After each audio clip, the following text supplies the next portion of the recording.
Sir मैं निर्दोष हूं सर। मैंने किसी का खून नहीं किया सर। जानते हो ये क्या है? डीएनए रिपोर्ट है सर। फिर तो तुम्हें ये भी पता होगा कि इस रिपोर्ट में क्या लिखा है। और फिर भी तुम चाहते हो कि मैं मान लूं कि तुम निर्दोष हो, तुम गुनहगार नहीं हो। सर आपने हमेशा हमें ये सिखाया सर कि सच से बड़ा दुनिया में कुछ भी नहीं है सर। इस केस की भी यही सच्चाई है सर। मैंने किसी का खून नहीं किया सर, मैं सच कह रहा हूं। अगर तुमने खून नहीं किया है तो फिर तुम्हारा खून उस हथियार पे कैसे पंकज? मुझे नहीं पता सर। कैसे नहीं पता तुम्हें? हा? ये जो तुम्हारे हाथ पर चोट लगी है, ये जो खून का निशान है, वो चीख चीख के कह रहा है कि गुनहगार तुम ही हो पंकज, तुम हो। सर मैंने आपको बताया था सर, मैं ऑटो से जब ब्यूरो आ रहा था सब कब कटा था सर।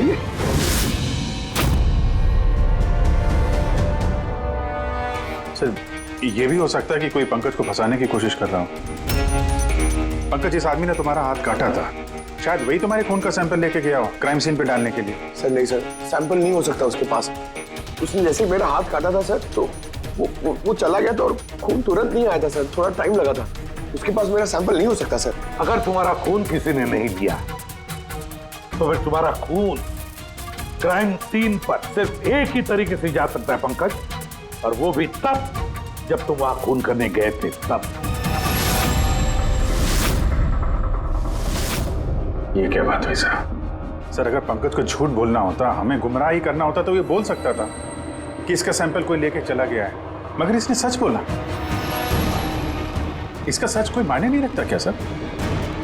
हाँ अभिजीत, सच बहुत मायने रखता है, लेकिन फिलहाल इस केस का सच यही है कि इस खून का एक ही सस्पेक्ट है और वो है पंकज।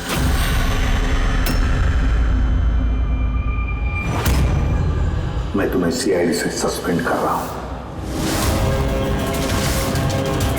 सर मेरा यकीन कीजिए सर, मैं सच कह रहा हूं। मैंने खून नहीं किया, मुझे मेरे पिताजी की कसम है सर। पंकज, तुम्हारी गन और बैच। सर, एक बेटा अपने पिता के श्राद्ध के दिन उसकी झूठी कसम कैसे खा सकता है सर? मैंने तुमसे नहीं पूछा फ्रेडी। गन और बैच।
ये गलत हो रहा है, एकदम गलत हो रहा है। नो ऑफेंस सर, लेकिन आप हम सब पे ऐसे हमेशा शक नहीं कर सकते। ये तुम क्या कह रहे हो अभिजीत? क्या गलत कहा मैंने? जब भी कभी किसी सीआईडी ऑफिसर के ऊपर झूठा इल्जाम लगता है, आप हम पे कभी भरोसा नहीं करते। ये तुम क्या बोल रहे हो अभिजीत? मुझे तुमसे ये उम्मीद नहीं थी। हमारी भी थोड़ी बहुत उम्मीद है सर आपसे। आपके एक इशारे पे जान देने को तैयार खड़े रहते हैं हम लोग। तो क्या इतनी सी उम्मीद रखना गलत है कि हमारे बुरे वक्त पे आप हमारा साथ देंगे, हम पे भरोसा रखेंगे? तो क्या मैं साथ नहीं दे रहा? सच जाने की कोशिश नहीं कर रहा हूं मैं? सच के इस सफर में आपने कई बार हमारे आत्मसम्मान को चोट पहुंचाई है सर, हमारे फर्ज, हमारी वफादारी पे शक करके। जब मुझ पे झूठे इल्जाम लगे थे, आपने मुझ पे भरोसा नहीं किया था। और जब तक अभिजीत निर्दोष साबित नहीं होता, उसे जेल में ही रहना होगा। जब दया पे झूठे इल्जाम लगे, आपने इस पे भी भरोसा नहीं किया। मगर शायद आप ही एक बात भूल गए, एक बार आप पे भी ऐसा झूठा इल्जाम लगा था।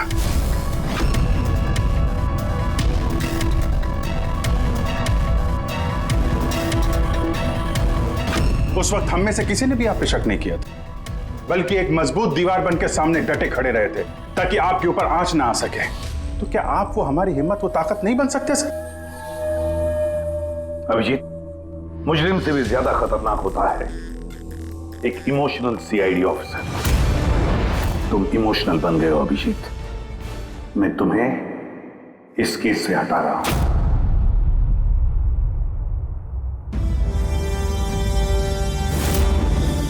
दया, पूर्वी, अब से पंकज की केस तुम दोनों इन्वेस्टिगेट करोगे, सिर्फ और सिर्फ तुम दोनों।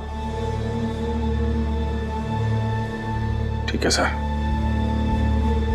अब आपको मुझ पे इतना भी भरोसा नहीं रहा कि मैं इस केस को न्यूट्रल तरीके से देख पाऊंगा भी या नहीं। इतने साल की ड्यूटी का ऐसा मेडल तो किस्मत वालों को मिलता है। Thank you sir.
अपनी पीठ मेरी तरफ करके खड़े हो जाओ।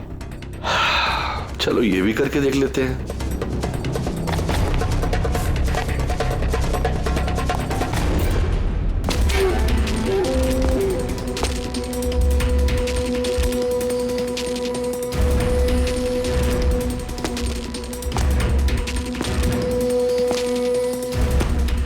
आप आ गए सर? मैं आप ही का इंतजार कर रहा था। आप देखिए वहां फाइल पड़ी है, उसमें पूरा फाइनेंशियल प्लान पड़ा हुआ है और मुझे पूरा यकीन है कि आपको बहुत पसंद आएगा।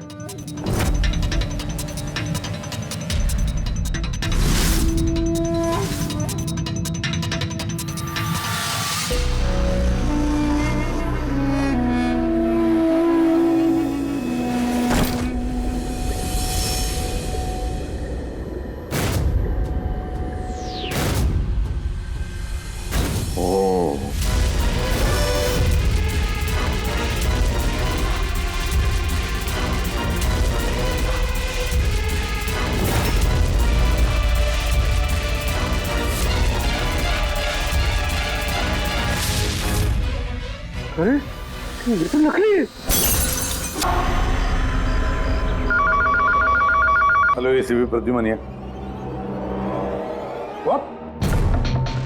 कब? अच्छा ठीक है।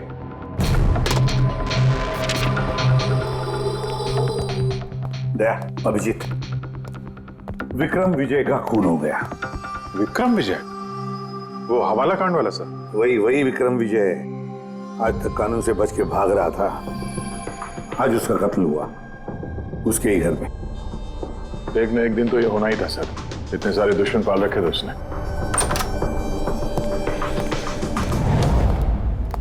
सर रियली सॉरी सर, थोड़ा लेट हो गया। क्या बात है पंकज, कहाँ रह गए थे तुम? सर वो डैड का श्राद्ध था सर, आज मंदिर गया था सर पूजा करने। ठीक है, और ये हाथ में क्या हुआ? अरे सर ये आते हुए लग गया, मामूली चोट है, इतना जोर से नहीं लगा सर। ठीक है, तैयार हो जाओ, एक मर्डर केस आया हुआ है। अब ये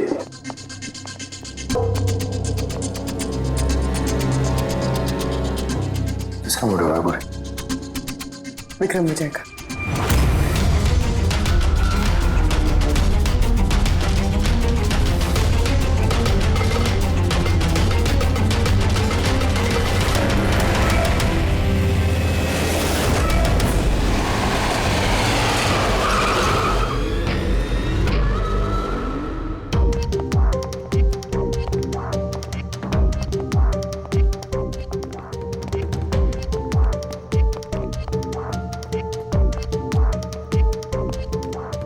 सीआईडी? जी हाँ। सर मैं गोपाल हूँ, विक्रम सर का मैनेजर। ये तीनों कौन?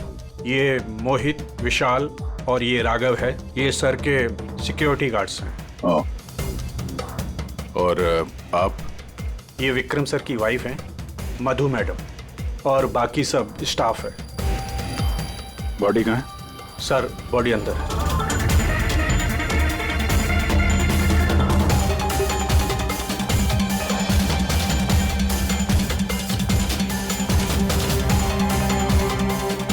विक्रम के फोन पे आखिरी मैसेज किसी अननोन नंबर से आया। अपनी पीठ मेरी तरफ करके खड़े हो जाओ। पीठ मेरी तरफ मतलब वो आदमी इसको अपना चेहरा नहीं दिखाना चाहता था क्या?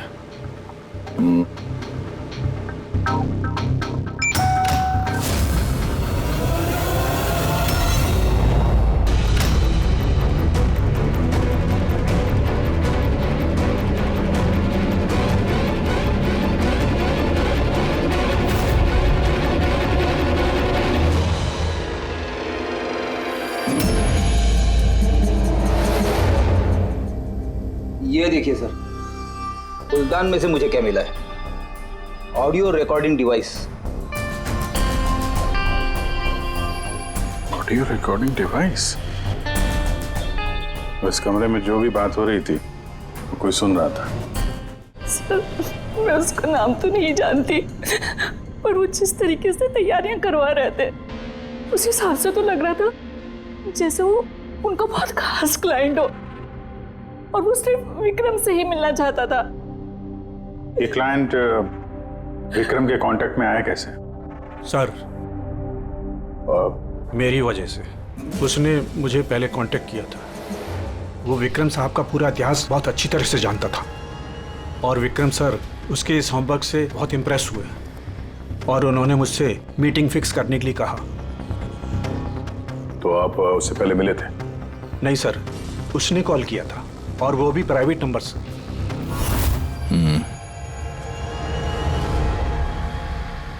तो आप लोगों ने मीटिंग से पहले पूरी तैयारी कर ली थी? हाँ जी सर। उस कमरे को अच्छी तरह से चेक कर लिया था? हाँ। तो फिर ये ऑडियो की रिकॉर्डिंग डिवाइस ये कमरे में कैसे पहुंची? सर ये कहाँ से आया? फ्लावर में। फ्लावर पॉट में? वो तो तूने चेक किया था ना मोहित? मैंने चेक किया था सर, लेकिन मुझे फ्लावर पॉट में दिखा नहीं था। दिखा नहीं था? जी नहीं। अच्छा, ऐसे कैसे दिखा नहीं था? ब्यूरो चल, वहां पे अच्छे अच्छे को दिखने लगता है।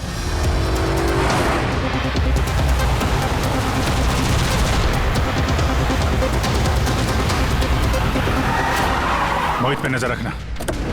गोली में चलाना। कैलाश सर? हाँ, कौन है ये? सीबीआई ऑफिसर हैं कैलाश जी। कैसे है सर? बढ़िया।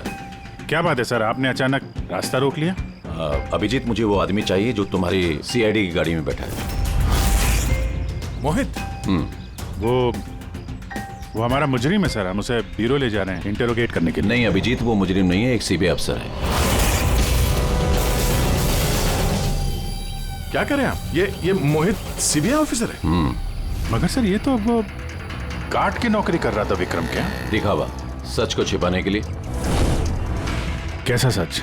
मोहित एक अंडरकवर है और मेरे कहने पर वहाँ ड्यूटी कर रहा था, और मेरे कहने पे ही उसने विक्रम के वहाँ वो रिकॉर्डिंग डिवाइस लगाई थी, और इसीलिए कुछ भी बताने से मना कर रहा था। ये अंडरकवर है, मर जाएगा मगर प्रोटोकॉल नहीं तोड़ेगा। नहीं ठीक है सर, वो एक्चुअली थोड़ी बहुत पूछताछ करनी पड़ेगी, खून का मामला है, जस्ट जनरल बातचीत। और हमें वो ऑडियो रिकॉर्डिंग मिल सकती है सर? हम जानना चाहते हैं कि खूनी और विक्रम के बीच क्या बात हुई थी। आप आ गए सर? मैं आप ही का इंतजार कर रहा था। आप देखिए वहां फाइल पड़ी है, उसमें पूरा फाइनेंशियल प्लान पड़ा हुआ है, और मुझे पूरा यकीन है कि आपको बहुत पसंद आएगा। ये नोट तो नकली है। सर ऐसा लगता है कि विक्रम विजय खूनी को जानता है, इसलिए खूनी ने उसे अपना चेहरा देखने ही नहीं दिया। और जैसे ही विक्रम को पता चला कि जो पैसे उसे दिए गए वो नकली हैं, खूनी ने उसे मार दिया और बैग लेके चला गया। तो काम करते हैं, इस मोहित से अंडरकवर कॉप से पूछताछ करते हैं। I'm sorry सर, ये केस अभी तक बंद नहीं हुआ है, इसलिए अगर मैं आप लोगों को कुछ भी और बताता हूँ तो वो प्रोटोकॉल का उल्लंघन होगा, विच आई डोंट वांट। देखो मोहित, मैं तुम्हारे प्रोटोकॉल की इज्जत करता हूँ, मगर कोई तो ऐसी चीज होगी ना जो तुम्हारी इन्वेस्टिगेशन के दौरान तुम्हें मिली हो, मगर तुम्हारे प्रोटोकॉल के दायरे में होने के बावजूद भी तुम हमें बता सकते हो। कुछ तो बताओ जिसके जरिए हम खूनी तक पहुंच सके। मैं आप लोगों को केवल इतना बता सकता हूँ कि पिछले काफ़ी सालों से सीबीआई इस विक्रम विजय के पीछे लगी हुई थी। आज से 15 साल पहले सन 2002 में सीबीआई ने एक अंडरकवर ऑफिसर को भी विक्रम विजय के पीछे लगाया था, कुछ खास सबूत इकट्ठा करने के लिए, लेकिन कुछ हासिल नहीं हुआ और अनफॉर्चुनेटली हमारे वो ऑफिसर मारे गए। एक मिनट, नाम क्या था इस ऑफिसर का? इंस्पेक्टर अधिराज।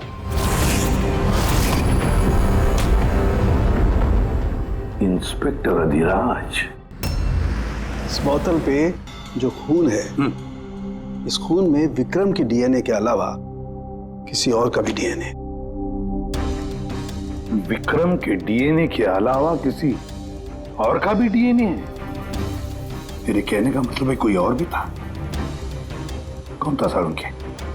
तो अपने क्रिमिनल डाटाबेस में कंपेयर करके देखा, मैच करके देखा तूने? उसकी जरूरत नहीं पड़ी। जरूरत नहीं पड़ी का क्या मतलब है सालुंखे? किसका डीएनए है वो? वो डीएनए पंकज का है। व्हाट? वो डीएनए पंकज का है? हमारे पंकज का? हमारे पंकज का। यार ये कैसे हो सकता है? CID officer Pankaj, CID officer Pankaj खून कर सकता है? हमारा एक ऑफिसर खूनी है। लेकिन सर पंकज खून क्यों करेगा? वही तो, सीआईडी ऑफिसर खून क्यों करेगा? सर, विक्रम के घर से 1 किलोमीटर की दूरी पर पुलिस को एक लावारिस मोटरसाइकिल मिली है सर। किसकी मोटरसाइकिल है वो? सर वो पंकज की है।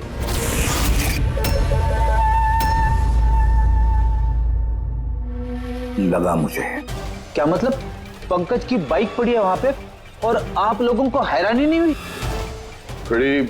विक्रम विजय जिसकी मौत हुई है आज, 15 साल पहले अधिराज जी, पंकज के पिता, एक अंडरकवर कॉप, बॉडीगार्ड बन के विक्रम विजय के खिलाफ सबूत इकट्ठा कर रहे थे और उसी दौरान वो मारे भी गए।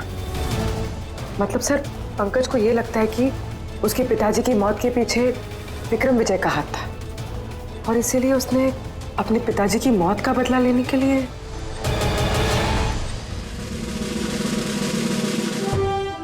पंकज कहाँ है?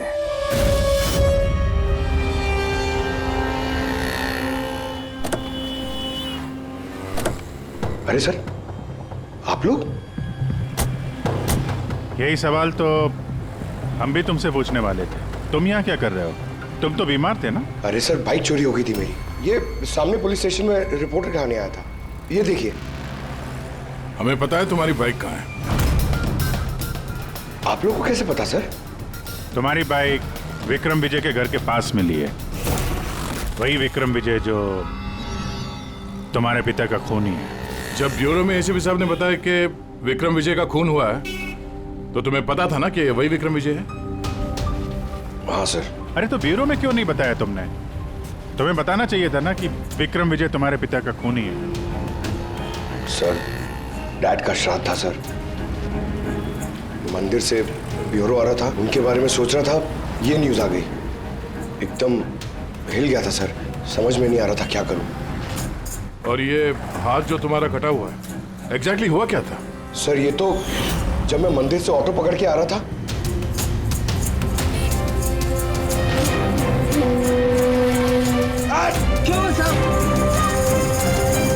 तो एक अनजान आदमी ये घाव देके चला गया, यूं ही बेवजह। सर, मैं जानता हूँ यकीन करना थोड़ा मुश्किल है, लेकिन सच यही है सर।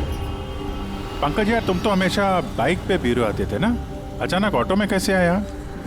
अचानक नहीं सर, मेरी बाइक तो 2 दिन से खराब पड़ी है। तो तुम्हारी खराब पड़ी हुई बाइक कोई लेकर गया, उसने उसे रिपेयर करवाया और ठीक होने के बाद उसे एक लावारिस जगह पे छोड़ दिया। वो भी संयोग से एक ऐसे इंसान के घर के पास छोड़ दिया जिसका आज ही खून हुआ, और जो तुम्हारे पिता का खूनी भी है। सर, आप लोग मुझ पे शक कर रहे हैं? आप लोग को लग रहा है उस विक्रम विजय को मैंने मारा है?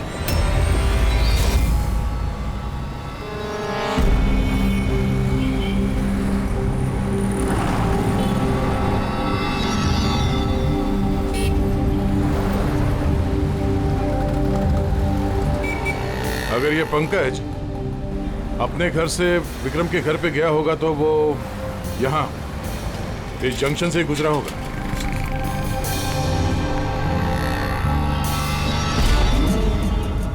सर, सिग्नल पे सीसीटीवी कैमरा लगा हुआ है। इस सीसीटीवी कैमरा के फुटेज से पता चल जाएगा कि पंकज यहाँ से गया था उस बाइक पे या कोई और था वो।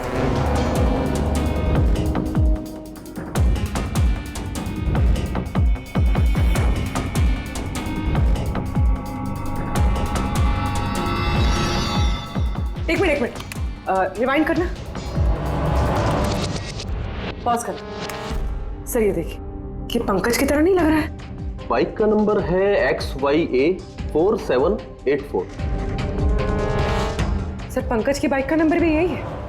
पूर्वी, ये पंकज इतनी लापरवाही तो नहीं कर सकता कि एक जुर्म करने के लिए जाते वक्त सड़क पे एक और जुर्म करे, सिग्नल तोड़ने का।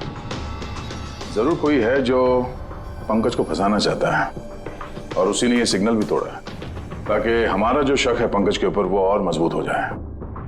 मगर सर, पंकज को कौन फंसाना चाहेगा? शायद उसका कोई पुराना दुश्मन। सर, मेरा ऐसा कोई पुराना दुश्मन नहीं है जो मुझे फंसाने के लिए ऐसी साजिश रचेगा। सर, पंकज, दिमाग पे जोर डालो, कोई तो होगा। नहीं सर, अगर तुम्हारा कोई दुश्मन नहीं है तो फिर ये खून तुमने ही किया है। तुमने अपने पिताजी की मौत का बदला लेने के लिए, और वो भी उनकी बरसी के दिन। सर, मेरा बदला लेने की कोई मेंटालिटी नहीं है सर। मैं खूनी नहीं हूं सर, मैं एक CID ऑफिसर हूं। जहां तक पिताजी की बात है सर, मैंने तो उन्हें ठीक से देखा भी नहीं।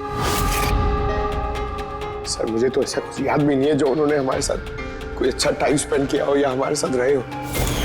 सर, उन्हें तो फर्क भी नहीं पड़ता होगा कि उनका कोई बेटा है जिसे उनकी जरूरत भी है। सर, मतलब तुम्हारे पिताजी के साथ तुम्हारे संबंध अच्छे नहीं थे? सर, वो एक अंडरकवर कॉप थे सर। वो ज्यादातर अपने काम में ही बिजी रहते थे। घर गृहस्थी परिवार बच्चे इनसे उनका कोई लेना देना नहीं था सर। ये तो सिर्फ मेरी माँ ने पाला है सर। लेकिन फिर भी पंकज, तुम्हारी अपनी पिताजी के साथ कुछ ना कुछ तो यादें जुड़ी होंगी ना, कुछ भी? बस सर थोड़ा सा याद है मुझे सर, मुझे मेले में ले जाते थे सर वो, मगर मेले में ले जाने से पहले सर वो मुझे हॉस्पिटल ले जाते थे हमेशा। हॉस्पिटल में? वो क्यों?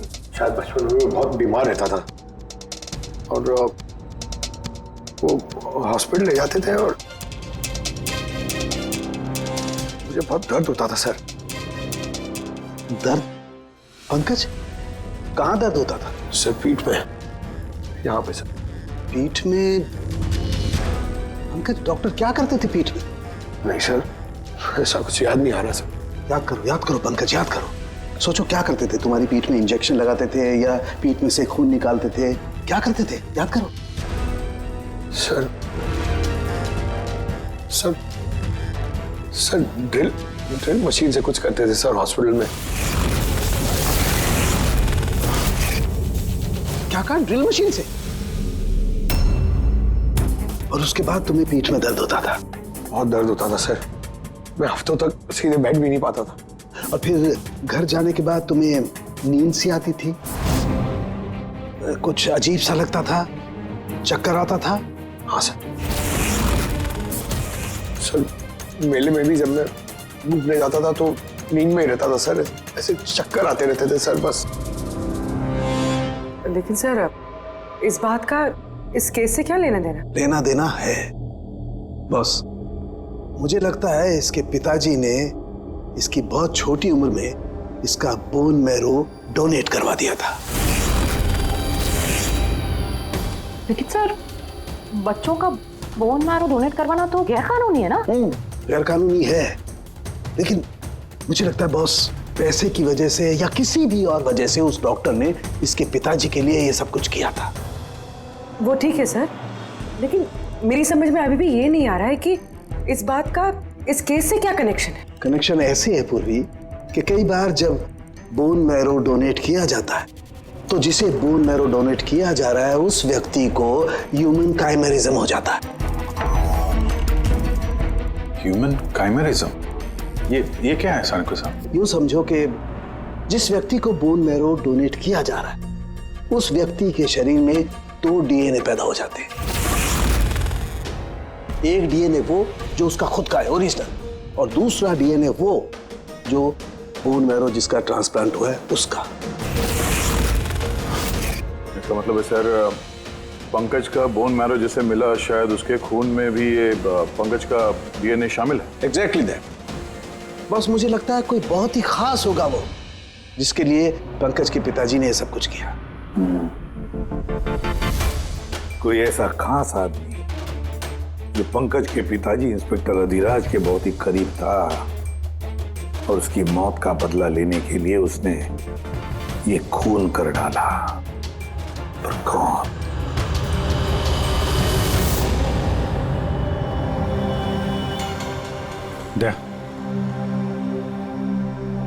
Hi sir. हेलो अभिजीत।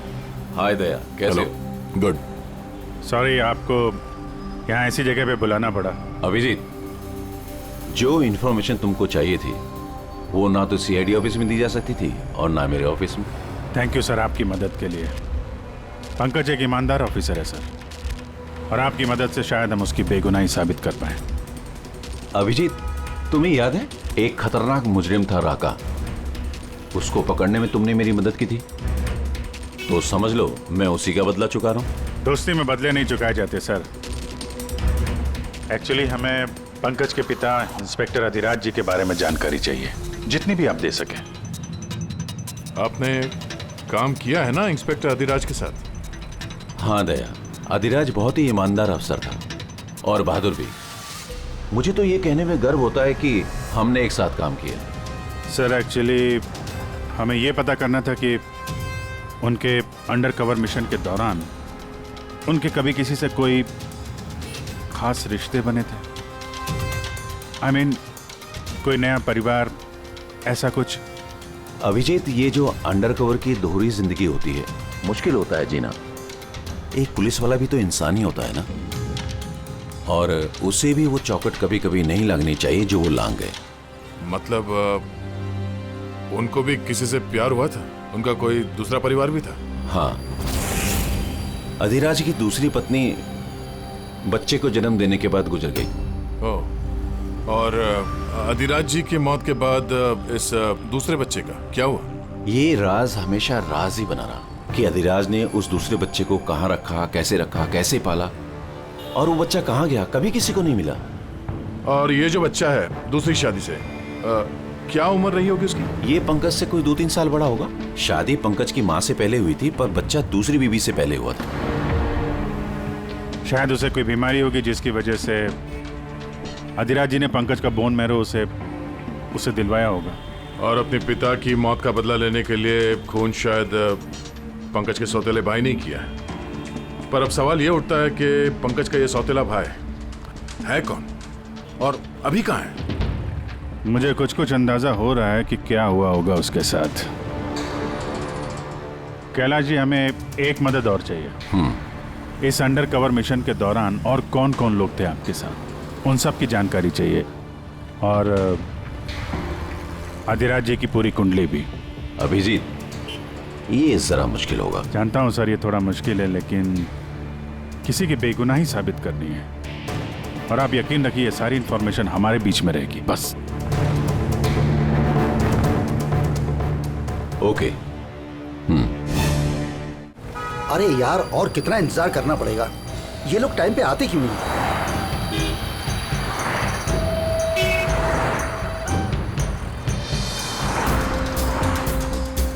अरे यार, आधे घंटे से इंतजार कर रहा हूँ। अरे मुझे आज ही पूरा पैसा चाहिए। अरे मुझे निकलना है इस शहर से आज ही। तेरा हिसाब तो मैं आज, अभी और इसी वक्त चुकता कर दूंगा।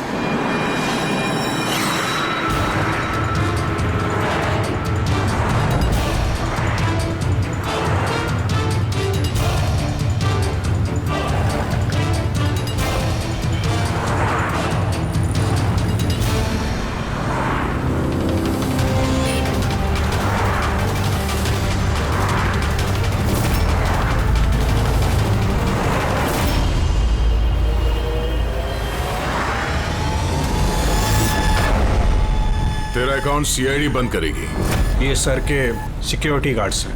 नहीं अभिजीत, वो मुजरिम नहीं है, एक सीबीआई अफसर है।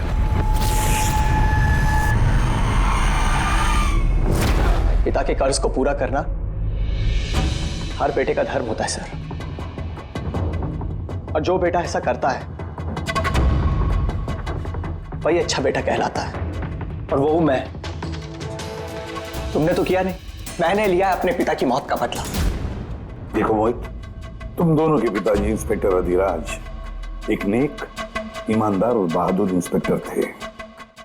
क्या लगता है तुम्हें, उन्हें तुम जैसे मुजरिम बेटे पर गर्व होगा या पंकज जैसे ईमानदार सीआईडी ऑफिसर पर? तो सच बात तो यह है कि पिताजी को हमेशा से इस पंकज पर गर्व था, और प्यार भी वो इससे ही ज्यादा करते थे। मुझे तो उन्होंने अनाथ आश्रम में डाल दिया था सर, ताकि उनके दूसरे परिवार पे कोई आंच ना आ सके। वो ये बात बताती तो हमारे पास आई क्यों नहीं? मैं तो भाई हूं तुम्हारा यार। हम दोनों मिलके पकड़ते विक्रम को, और कानून के रास्ते। नहीं चाहिए थी मुझे तुम्हारी मदद। हमारे पिताजी के कातिल को कैसे पकड़ना है और कैसे उससे बदला लेना है, ये सारी प्लानिंग मैंने कर रखी थी सर, बहुत सालों से। और यही कारण है कि मैं सीबीआई ऑफिसर बना, और ठीक हमारे पिताजी की तरह ही एक अंडरकवर ऑपरेशन पे गया उस विक्रम विजय के खिलाफ। लेकिन इस बार उसे सजा दिलवाने के लिए नहीं सर, बल्कि उसे खत्म करने के लिए। एक सीबीआई ऑफिसर होकर भी तुमने जुर्म किया। तुम जैसे लोगों की वजह से ही लोग कानून पर विश्वास करने से कतराते हैं। इस काम में केतन ने तुम्हारी मदद की थी ना? हाँ सर, केतन भी मेरे पिताजी के साथ काम करता था। वो भी एक अंडरकवर कॉप था, उसी ने मुझे सब कुछ बताया। और उसके बताने से ही मुझे पता चला कि बचपन में मेरा एक ऑपरेशन भी हुआ था। और जब तुम्हें पता चला कि तुम्हारे खून में 2 डीएनए, एक तुम्हारा दूसरा मेरा, तो तुमने खून करके मुझे ही फंसा दिया। हाँ, और इसीलिए मैंने अपना खून बहाकर और उसके बाद तुम्हारा हाथ काटा, ताकि एक तीर से 2 निशाने लग जाए। मेरे दोनों दुश्मन, हमारे पिताजी का कातिल वो Vikram Vijay. Hello Kailash sir. Sir मैंने विक्रम विजय के रूम में ऑडियो डिवाइस लगा दिया।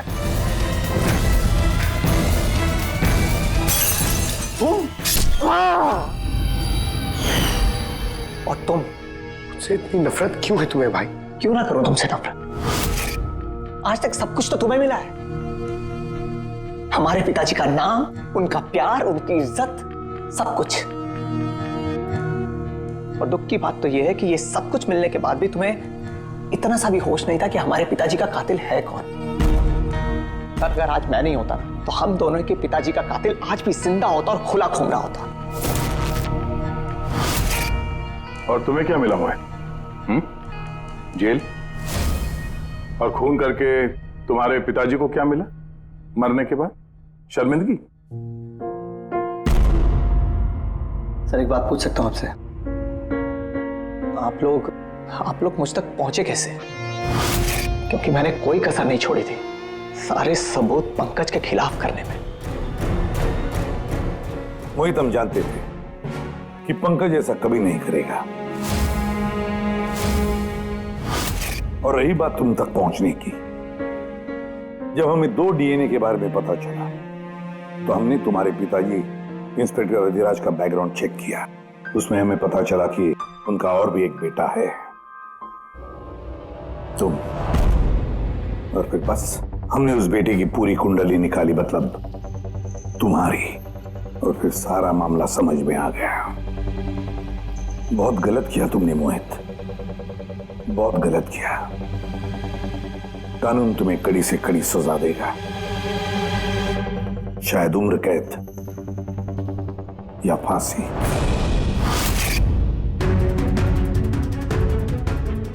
रेडी?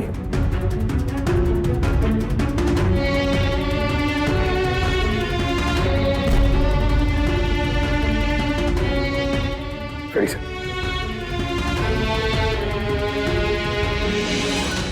मैं जानता हूं तुम्हारे दिल में सिर्फ मेरे लिए कड़वाहट, मगर मुझे पता ही नहीं था कि मेरा कोई एक भाई है।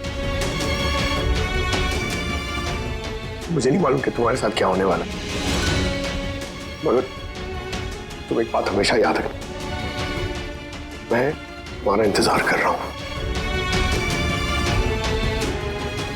I'll wait for you.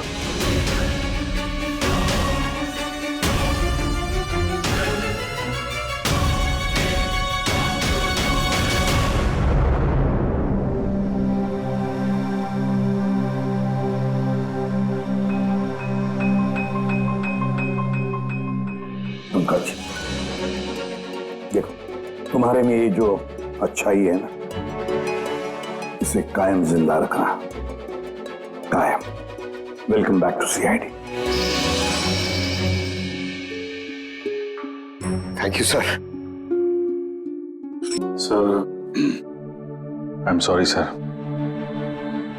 आप सही कह रहे थे। इमोशनल होके मैं कुछ जरूरत से ज्यादा ही बोल गया सर। I am sorry. देखो अभिजीत, तुम सब लोग मेरे लिए ना सिर्फ सीआईडी ऑफिसर्स हो, बल्कि मेरा गुरूर हो, मेरा आत्मविश्वास हो, मेरी ताकत हो। और एसीपी प्रद्युमन ने आज तक अपनी ताकत पर कभी शक नहीं किया और ना कभी करेगा। इम्तिहान की घड़ियां तो आती है और आती रहेंगी भी, मगर फर्ज की राह पर चलते वक्त अगर अपने बेटे पर भी गोली चलाना क्यों न पड़े, हाथ कांपने नहीं चाहिए।